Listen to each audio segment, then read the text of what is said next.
सो hey everyone, अभी हाल ही में Telegram के सीईओ पावेल दुरोव को अरेस्ट किया गया और फ्रांस में। हालांकि अभी वे बाहर हैं, मतलब फ्रांस के अंदर ही हैं, लेकिन 5 मिलियन यूरो के बॉन्ड पे वो बाहर हैं। हालांकि उन्हें फ्रांस से बाहर जाने की अनुमति नहीं है। पावेल दुरोव कौन है? तो ये 39 वर्ष के एक व्यक्ति हैं। इनका जन्म 1984 में रशिया में हुआ था। उस समय सोवियत यूनियन था, आज तो रशिया है। आपको पता है 1991 में सोवियत यूनियन टूट के अलग हो गया 14 देशों में लगभग। तो उस समय जब सोवियत यूनियन था तो उस समय लेनिनग्राड नामक जगह पे इनका जन्म हुआ था 1984 में। और ज़्यादातर इनका देखभाल और इनकी जो पालन पोषण हुआ इटली में हुआ, टर्निप नामक जगह पे। लेकिन सेंट पीटर्सबर्ग यूनिवर्सिटी में जब 2006 में उन्होंने फेसबुक को देखा तो उस समय फेसबुक को देखा तो उन्होंने सोचा कि रशिया का भी अपना एक इस तरह का सोशल मीडिया होना चाहिए।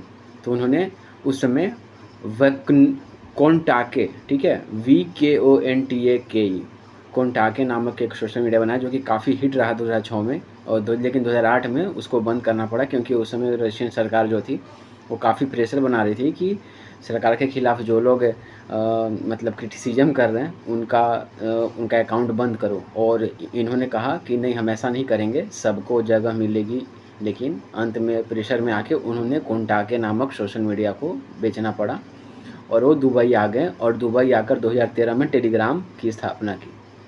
टेलीग्राम आपको पता है ये क्लाउड बेस्ड सोशल मीडिया एक प्लेटफॉर्म है और काफ़ी प्राइवेसी इसमें रहती है, क्योंकि एक तरह से मतलब काफ़ी जल्दी आप जानते हो कि नया नया मूवी भी आता है तो टेलीग्राम पे आ जाता है। मतलब कोई टीवी वेब सीरीज़, आपको विश्वास है कभी फेसबुक या यूट्यूब पर आ जाए, यूट्यूब पे तुरंत कॉपीराइट आ जाता है, लेकिन टेलीग्राम पे मतलब टेलीग्राम पे भी आता है कॉपीराइट, लेकिन फिर भी काफ़ी चीज़ों का लेन देन, यहाँ तक कि टेलीग्राम पे ये आरोप लगा है कि drug trafficking, fraud, money laundering, cyber bullying, terrorism, ये सब हुआ है। ठीक है, तो और इसके चलते ही फ्रांस में उन्हें गिरफ्तार किया गया था। और एक बात ये भी है कि पावेल दुरोव अथॉरिटीज़ के साथ मतलब कोऑपरेट नहीं करते हैं। मतलब कोई भी बात हो, अगर कोई गलत हो रहा है उनके प्लेटफॉर्म पे, हालांकि बार बार पावेल ने कहा है, उनके सीईओ ने, कि मैंने बना दिया है टेलीग्राम को, अब अगर गलत वहाँ यूज़र कर रहे हैं तो उसमें कितनी मेरी जिम्मेदारी है ना। चलाने वाले के ऊपर भी तो डिपेंड करता है। उनका अपना सोच था कि प्राइवेसी, एक बार उन्होंने कहा भी था कि प्राइवेसी सबसे ज़्यादा ज़रूरी है। अगर हम बार बार डरते रहे कि नहीं कुछ गलत हो जाएगा, मनी लॉन्ड्रिंग होगा, ड्रग ट्रैफिकिंग होगा, फ्रॉड होगा, और उसके चलते हम प्राइवेसी को कम करें, तो वो गलत है। एडवर्ड स्नोडेन ने भी इस पर रिएक्शन दिया है। एडवर्ड स्नोडेन वही है जिन्होंने अमेरिका को हिला कर रख दिया था, क्योंकि उन्होंने काफ़ी सीक्रेट CIA के बाहर निकाले थे। एडवर्ड स्नोडेन, उन्होंने ट्विटर पर लिखा कि इस तरह से पावेल दुरोव को अरेस्ट करना बहुत ही गलत है। और फ्रांस के जो प्रेसिडेंट है वो प्राइवेट कम्युनिकेशन को एक्सेस करने के लिए उन्होंने इनको अरेस्ट किया है। देखो, प्राइवेट कम्युनिकेशन क्या होता है एक्चुअली। इमैनुअल मैक्रोन जो प्रेसिडेंट है अभी फ्रांस के, वो कई बार मिल चुके थे पहले टेलीग्राम के सीईओ से, और 2018 में उन्होंने ये भी कहा था कि प्लीज़ टेलीग्राम के हेडक्वार्टर को फ्रांस में रखो, लेकिन उन्होंने दुबई में रखा। दुबई में टेलीग्राम का हेडक्वार्टर, दुबई एक ऐसा जगह जहाँ ऑथोरिटेरियन माना जाता है। ऑथोरिटेरियन मतलब कि वहाँ डेमोक्रेसी नहीं है ना, वहाँ नियम कायदे, रूल ऑफ लॉ नहीं है, अथॉरिटेरियन तानाशाही है। वैसे जगह पे टेलीग्राम ऑपरेट कर रहा है और प्राइवेसी की बातें कर रहा है, और प्राइवेसी है भी हद तक। और आज आप ये देखो कि एक डेमोक्रेटिक कंट्री ने उसे अरेस्ट किया। ठीक है, एक ऐसी कंट्री, फ्रांस रिवॉल्यूशन में लिबर्टी, इक्वालिटी, फ्रेटर्निटी की बात होती है ना। फ्रांस के रिवॉल्यूशन में फ्रांस एक ऐसा democratic country, rule of law की बात होती है, वहाँ राइट्स की बात होती है, और ऐसे देश ने इस आदमी को अरेस्ट किया जो हमेशा प्राइवेसी के पक्ष में रहा, हर चीज़ को दाव पे लगाया।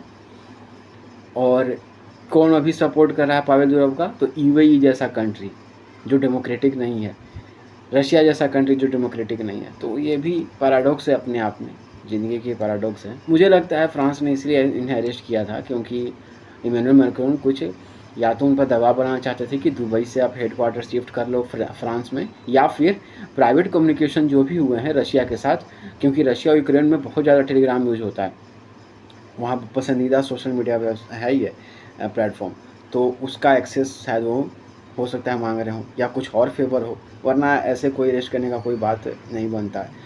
और ये काफ़ी हद तक एंटी स्टेब्लिशमेंट है, यानी सरकार के हमेशा खिलाफ रहते हैं। जो भी सरकार में रहता है पावेल दुरोव, ये हमेशा जनता के प्राइवेसी के बारे में बात करते हैं कि प्राइवेसी होनी चाहिए। और और यही होता है, 2013 में टेलीग्राम बना, 2018 में टेलीग्राम को रशिया से बैन कर दिया गया, क्योंकि रशिया ने उस समय यूक्रेन के जो लोग थे उनका डाटा मांगा था, जो कि टेलीग्राम में मना कर दिया देने से, तो उस समय बैन कर दिया गया। लेकिन फिर से इस बैन को हटाया गया 2021 में, यानी 3 साल बाद। तो ये चलते रहता है। और इस तरह अभी विकीलीक्स के जूलियन असांजे को आपने देखा कि अब उनको रिहा कर दिया गया ऑस्ट्रेलिया की कोर्ट ने। तो एडवर्ड स्नोडेन अभी भी जिंदा है, भगवान के शुक्र से। तो जो लोग प्राइवेसी की बात करते हैं, जनता के अधिकार की बात करते हैं, उनको ज़िंदगी तो ऐसे ही झेलना पड़ता है। वैसे तो पावेल दुरोव कोई गरीब व्यक्ति है नहीं, $11.3 बिलियन उनका वैल्यू है अभी, ठीक है। उनकी जो है संपत्ति है काफ़ी बड़ी है। और टेलीग्राम के यूजर 95 करोड़ एक्टिव यूजर है टेलीग्राम के, जो कि ट्विटर से भी ज़्यादा है, क्योंकि ट्विटर के करीब 54 करोड़ ही एक्टिव यूजर्स हैं। तो ये बात है। अब उनको फ्रांस से बाहर जाने की अनुमति तो नहीं है, वो जेल में नहीं है, लेकिन फ्रांस में ही है, फ्रांस से बाहर जाने की अनुमति नहीं है। लेकिन कुछ ना कुछ तो उनके पास ऑफकोर्स इतना पैसा, वकील वगैरह कुछ तो लगाएंगे, भिड़ाएंगे ही, है ना। इतना आसानी से वो अंदर भी नहीं जा सकते, और कई सारी ताकतें उनके पीछे भी हैं। तो ये चीज़ था कि पावेल दुरोव जो हैं टेलीग्राम के CEO हैं। आप टेलीग्राम एक social privacy based social media platform है, ठीक है। आप ये चीज़ टेलीग्राम में भी हाल ही में प्रीमियम फीचर भी आया था, और काफ़ी सारी बैन की बातें हो रही हैं, लेकिन मुझे नहीं लगता कि बैन होगा इतना जल्दी, ठीक है। वो काफ़ी सही माध्यम है, ठीक है। फेसबुक और ये सब जो चैटिंग वगैरह ऐप्स हैं, व्हाट्सएप तो अब रहा नहीं उस तरह का। जब से फेसबुक ने व्हाट्सएप को एक्वायर किया है, तब से केवल प्रचार पे उसने बहुत सारा कंप्रोमाइज़ हुआ है व्हाट्सएप की सिक्योरिटी पे, ये बात सबको भी पता है। और तो अब एक टेलीग्राम ही, लोगों ने टेलीग्राम पे माइग्रेट करना शुरू कर दिया था जब व्हाट्सएप पे फेसबुक ने व्हाट्सएप को एक्वायर किया था। आपको पता होगा, उस समय लगभग 1 साल 1.5 साल पहले की बात है। तो ये चीज़ है। अब आगे कुछ देखते हैं क्या होता है इस केस में। Thank you for watching.